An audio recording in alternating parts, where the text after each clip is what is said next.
I'm of the opinion now that it's made my job a lot more difficult, but rightfully so. I'd say it's just corrected what shouldn't have happened in the first place. I think they should have been deliberate with the content in the past, but yeah, it's now focusing our efforts more on, actually, if I'm going to spend time writing this, it's actually got to do something. Hello and welcome to another episode of the Paid Search NYC podcast. Today, very excited to be chatting to Andy Chadwick, who is a bit of an SEO celebrity. He is the founder of both an SEO agency and a SaaS company within the SEO space, Keyword Insights. We're going to be talking a lot about that platform and how it helps advertisers both in traditional SEO and moving into an AI conversational world. So very excited to get into that. But before we do, Andy, welcome and thanks for coming on. No, thanks for having me, Matt. Really appreciate it. Great to have you. I think before we jump into the subject, a couple of things I missed off. So you're also an international speaker. You were at Moz this week, I think. Any other speaking engagements coming up this year? Yeah, I've got one in Turkey in, I think that's about a month or two. It's called Search and Stuff. And I think that might be it.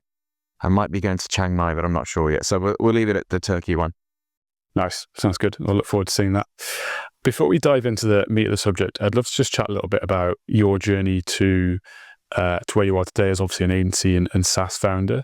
So tell us a little bit about your journey into digital and probably entrepreneurship as well. Well, it started back when I was 21. I left university and I did what every graduate who doesn't have a clue what they're doing and is crap does. And I went to a recruitment company for a year and a half. And that was, you know what I mean? I lived in Clapham Junction. I did the very Nottingham uni dropout thing, recruitment, living in Clapham. I hated my life. And so I moved to America for a while, taught rock climbing in California. This is all leading up to me coming back and realizing, do you know what? I want to start my own business.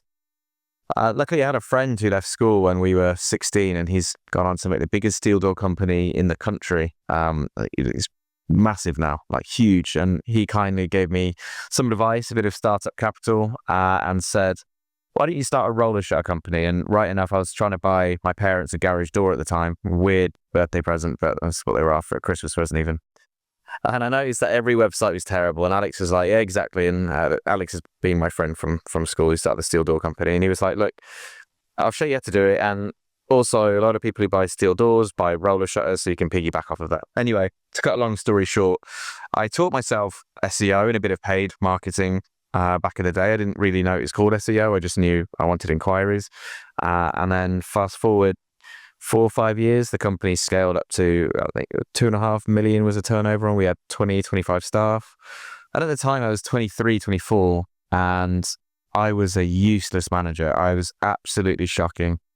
I hated it. I wanted to be everyone's mate. I just didn't do any HR processes properly, so left myself liable to quite a few issues. Anyway, I just made me fall out of love with people, which is never a good place to be. And so I exited the company and I thought, you know what? I want to teach people what I did to grow that company. But it was very easy to grow a company from nothing to something.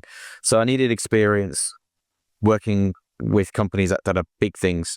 And actually, so I joined Crowd for a year and a half, which is where I met you, Matt, back in the day. So I joined Crowds literally to get experience of working with some of the big, like, what do HSBC need SEO for? I don't think that was one of Crowd's clients, but it's sort of that sort of caliber. What do they need SEO for, and how do you do it? So I joined Crowd to get that bit of experience. I actually left a little sooner than I wanted to. I was enjoying my time there. I was learning a lot. But that same Alex, one of the steel door company, gave me an opportunity that I couldn't miss out on, where he would basically guarantee my mortgage was paid if I left and started doing his marketing, which gave me a really easy in to start my next business. So I got into freelancing, which is what I was always wanted to do anyway, so that I could travel around, teach people like what I did, as I said before. But I had this goal never to employ anyone because I was scarred by it. And as I started to get more and more work, I started to think, how could I scale this? So I taught myself some basic coding off of YouTube, and I built the very first iteration of what our tool is now. And then I met my business partner, who is actually a coder, and he looked at what I built, and then we met in a pub in London. And he's like, yeah, Andy, this is shit. And I was like, yeah, I know, I built it on YouTube, man. Give me some credit. anyway, he joined and he's like, let's start an agency. I was like, yeah, cool, but I don't want to employ anyone. And so he helped build my tools out, and then agencies started paying for our tools, like really basic, glorified Google Sheets they were at this time. And then we thought, well, we may as well build a nice UI and build this into something. And fast forward to now, we've got an agency that ironically does employ people. I've got over that a bit, and the tool which employs even more people, the software. And so that's how I am where I am now.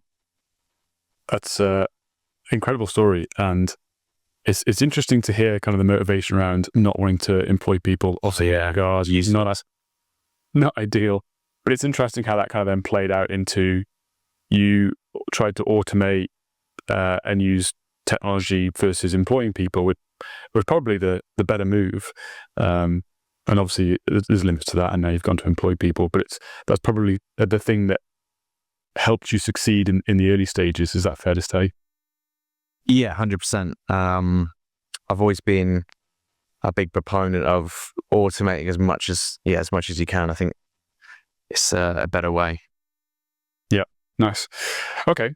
So then tell us a little bit about the tool. So it started off as something fairly basic.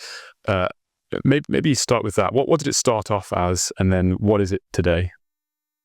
So it started off, we had loads of disparate tools that helped our agency do various things. And our goal was to eventually release all of them. But we didn't really know just how difficult running and growing a SaaS business was, especially bootstrap like we were. So in the end, we just released the one, which was the clustering part of the tool. So what that means is also really useful for ads accounts, and we sold it to a few PPC.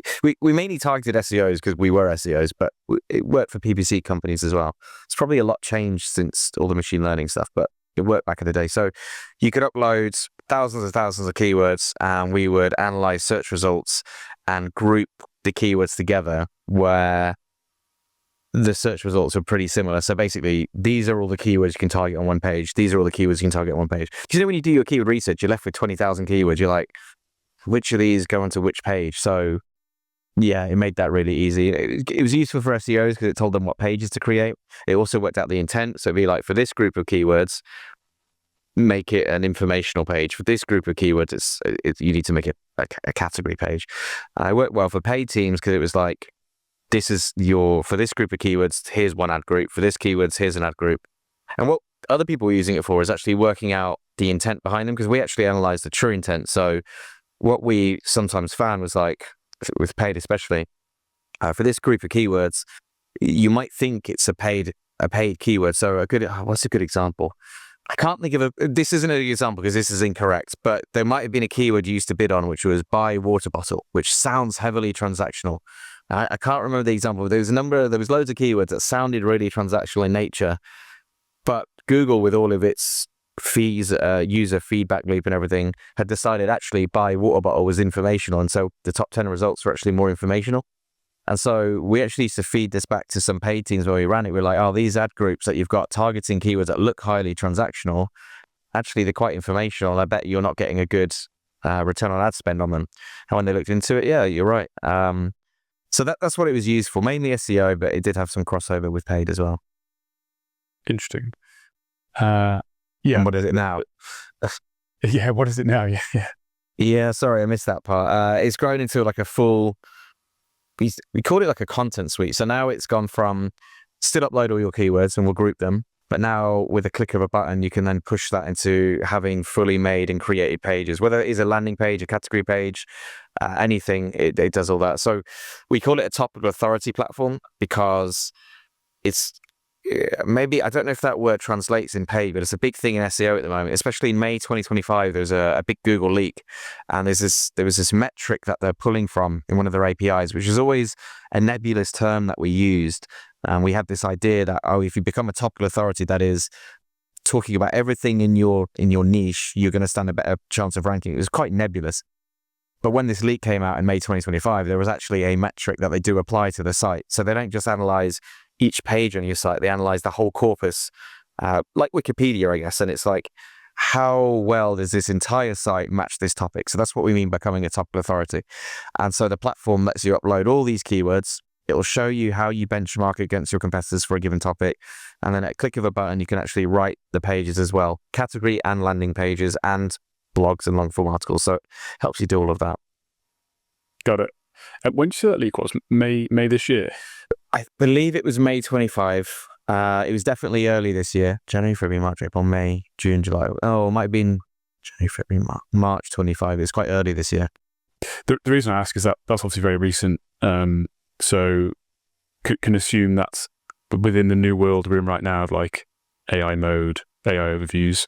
And the reason I ask that is because I feel like a strategy for SEOs has been, or content on site has been like a blog post and creating content, and that's been a recommendation and a strategy for a long time.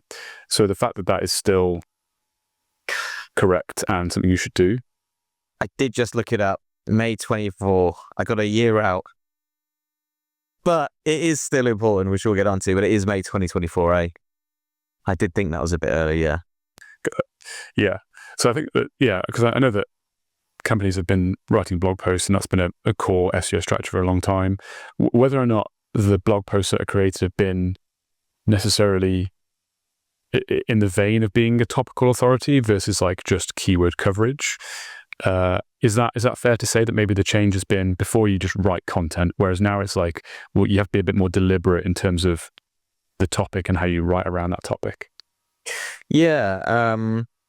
I think it was just generally for all that, and we can get into this, I guess, but for all the people moaning about, in my industry especially, because I don't think paid is still in a great place, and Google still owns paid, if not Amazon. But by that, I mean the commercial terms, because that's what you're paying with paid, isn't it, really?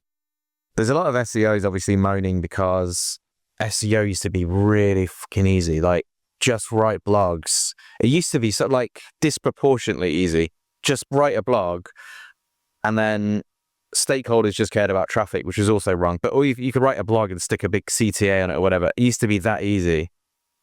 So people were just churning out crap, and there was no real thought behind it, and everyone was just copying each other's content and adding a sentence, and it just used to be so easy. I'm of the opinion now that it's made my job a lot more difficult, but rightfully so. I'd say it's just corrected what shouldn't have happened in the first place. And so I think you still have to be deliberate with I think they should have been deliberate with the content in the past, but it's now focusing our efforts more on, actually, if I'm going to spend time writing this, is actually got to do something. Yeah, I don't know if I answered your question there. I went off on a tangent. No, it definitely did. I'm wondering if this is maybe a hard question to answer without examples, but when you say topic authority, what does that look like? Like, where do you start? What does the tool do? And then how do you get to the place where you're actually working on becoming that?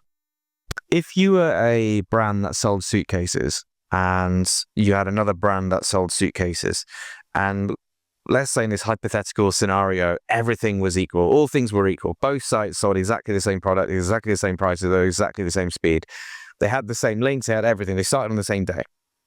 The website with more supporting content, so the website that spoke about luggage and traveling tips and where to go when you go to Porto, that website with all the internal links bouncing around and then going to the suitcases and stuff, generally speaking, will do better for everything. So it's like this rising tide effect. So their products will also rank better because they've got a guide talking about travel restrictions on EasyJet that then links to them. Like, it's all related. And when a search engine looks at the site and crawls around it and builds up this topical knowledge of it, it gets quote unquote topical authority. That isn't really what you'd call it, but that's what I mean by that.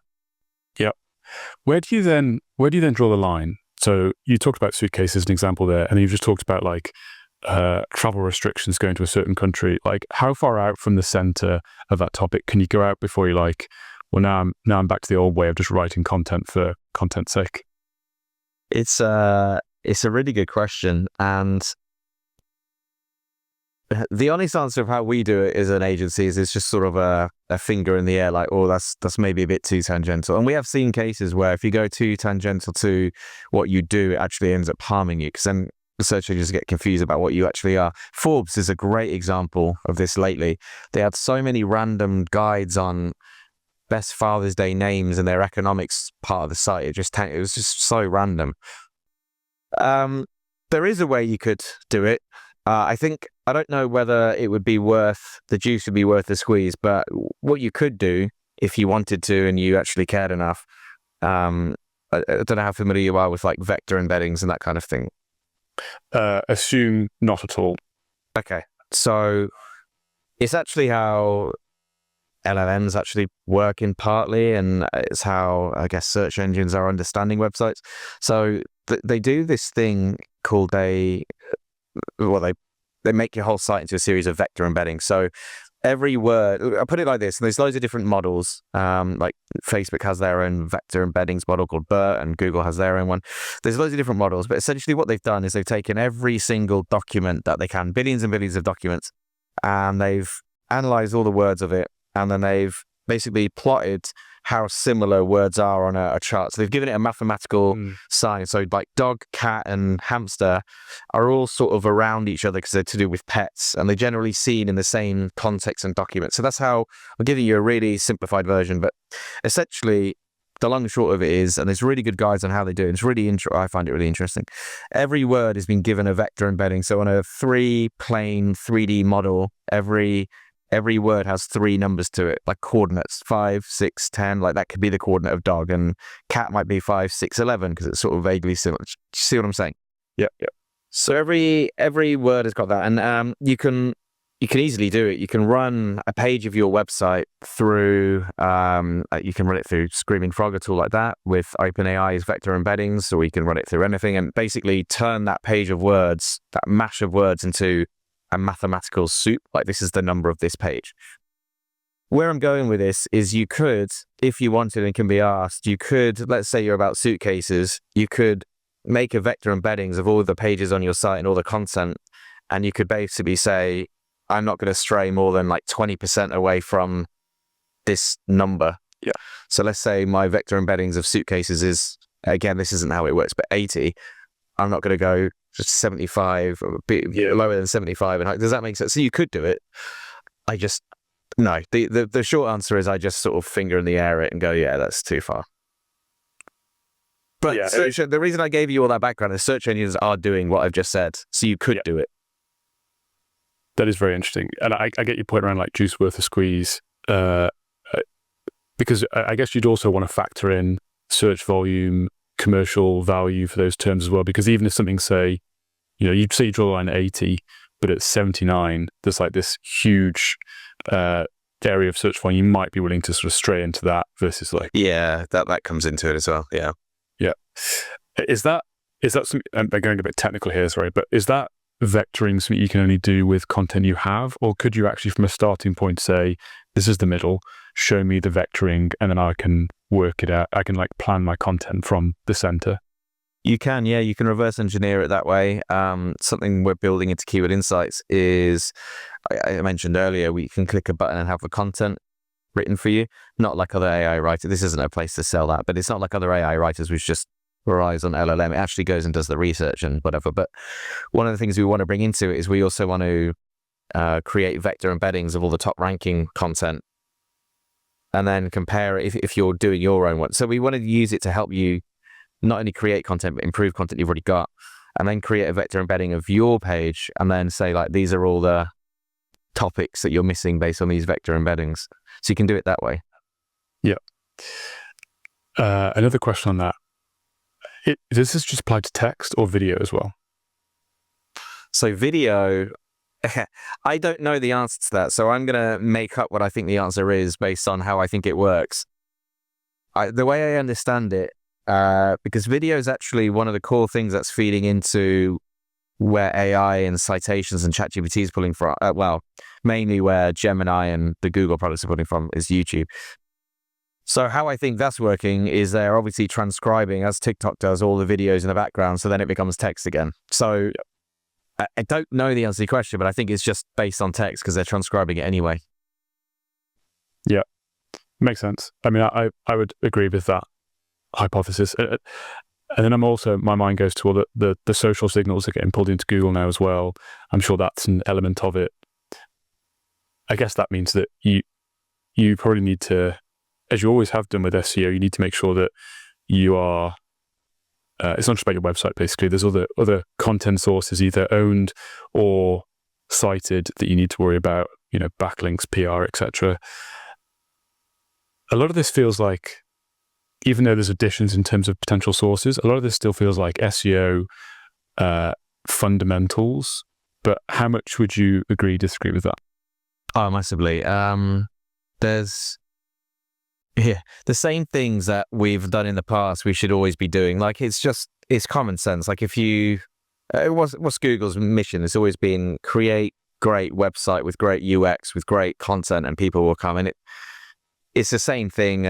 They obviously say links don't matter as much, but they still do. And if you look at the websites that get cited and pulled into all of these LLMs and these chatbots, they always have great websites with a lot of authority, with a lot of links. Their citations, there's some nuances. So links still matter, although they matter slightly less, in my opinion. Having a website that's technically fast, so it can be crawled by bots, whether that be OpenAI's bots, it still matters. So that still is fine. Having the content in the first place still matters. Now, whether you spend as much time or money making that content, that could be different, because if they're not going to read it and it's just getting pulled in and cited, it's maybe not worth the ROI putting it there, but it's certainly worth having it anyway. The things that have changed are, in some ways, it's gone more spammy, to be honest. It's gone back 10 years. So if you sold, I don't know why water bottles keep coming to my mind, if you sold water bottles and you wanted that to get pulled into the AI chatbots, here's an interesting thing. And I read this from a guy called Ryan Law, who works as the main content guy at Ahrefs. And it's a really good quote from him, is that AI isn't rewarding originality as much anymore. It's rewarding consensus. So it's gone back 10 years. And if I want to sell this water bottle and I want it to be pulled into ChatGPT when I ask it to recommend water bottles, I need to go find 20 blogs that talk about the top 20 water bottles and just get myself inserted in there as a citation. It's really spammy, because that's what we used to do 10 years ago, but that is now working again. So just get yourself mentioned below them. So yeah, it's fair to say the fundamentals haven't changed. Where you put your money in and what you prioritize might have changed. And also the idea that it's not just about Google anymore might have changed. Me myself personally, I'm, I guess, training on how to get improvement in Reddit and training on how I can make improvements in TikTok. And I'm actually growing my own TikTok channel to experiment with that. So that's all changed, because the audience is actually getting more diverse in terms of where they're searching. But yes, long story short, if you want to rank in LLMs and AI, if you take nothing away from this, it's just doing the same things you've always done still works. Yeah, makes sense. I had a conversation with, I'm not sure if you know Nava Hopkins.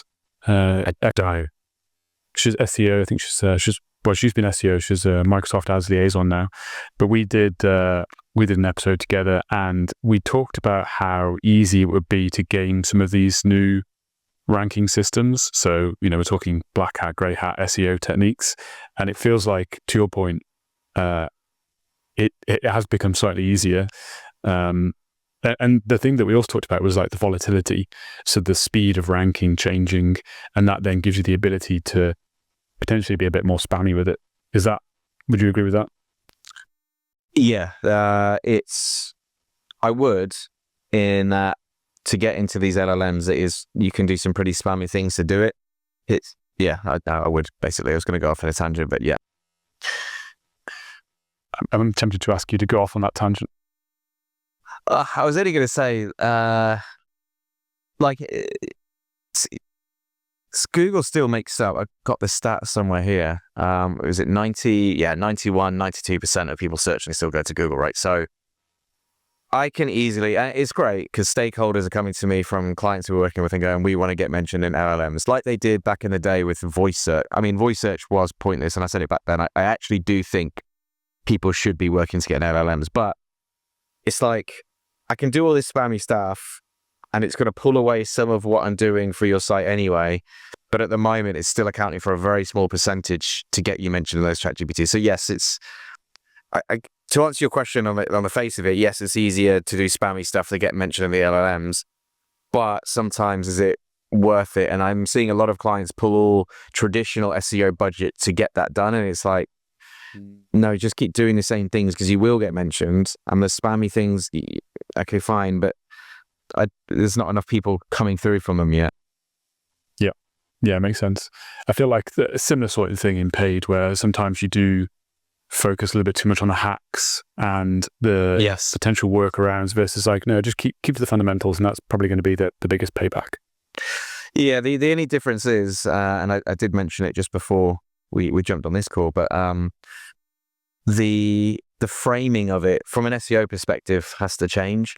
So SEO used to be right on the middle, I would say, before between performance and branding and PR and that kind of stuff. It's sort of sat in the middle there. Obviously, paid is right on the left of performance. Like, it's far down that. Like, you put money in, what money's coming out. With SEO, it used to be a bit about that, but it was also branded and getting clicks to the website and maybe converting them a bit later through emails and whatever, that kind of thing. I would say now, with all of what's happening, I would say it's SEO is sliding more towards branding and PR. And the way we're going to have to track KPIs is a lot more correlative. Is that a word? It's going to be a lot more on the correlation anyway. So it's like, we've done all of this in April. We've seen an uptick in May, June, July, but I can't for sure say that's what it came. Because even when you look at your reports and you're seeing the traffic come through an AI, and you can easily make those reports. You can see the pages that they landed on, but you can't see the queries that made it there. So you have no idea what sort of, how they're getting there, or how often you're being mentioned. The other problem with AI, which a lot of people fail to talk about, and it's a big problem with all the tools at the moment as well. I don't know if we're going to get onto that, but take all these AI tracking tools with a massive pinch of salt, because the way all of these LLMs and work, they're super highly personalized. Like, me and you could type in the exact same query, which is recommend good restaurants in New York. We could both type that query in, and we might get very different answers because of my history. I've been searching for CrossFit workouts, healthy habits. I'm going to get recommended, I don't know, Pret or some really super healthy thing. You've been searching for gaming stuff, and I'm making really bad assumptions here, but maybe gaming, something to do with Pokemon cards. So your recommendations are going to be around pizza restaurants. That might be a really offensive correlation I've drawn there. But you see what I'm saying? Based on your search history compared to mine, that LLM is going to give you a very different recommendation in terms of a brand, which a lot of people are missing out on. They're tracking these queries and going, oh, but there's so much personalization on there as well. Yeah. And that feels like it's only going to increase as these systems, we're talking about memory and saving chats and getting that context. And I think that's been a big belief in the last 6 months, is that we are moving to a world where these systems have so much data on us to an even greater extent, context, who we are, that the matching will become way more personalized, which is a good thing. I guess where my mind goes to when you talk about those examples is, it just means kind of the audience work you do at a higher level needs to be better. Like, who are our customers? What do they look like? Just good old fashioned audience stuff. And that's where you kind of start, and then it plays down into that. And the tools need to have that as well. You need to be able to, they need some pre-built audiences in, so that you can plug your keywords in and assign it to an audience. I think that's what would make them really powerful. The other thing is, and this now brings SEO back to branding again, is, okay, so if I create this content and manage to get someone on my site. So first of all, this is why now creating content that isn't keyword led could potentially be a valuable thing.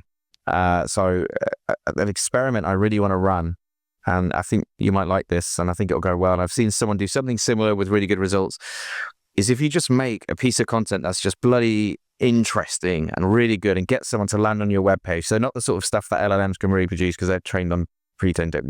Really interesting piece, and get someone to land on your page.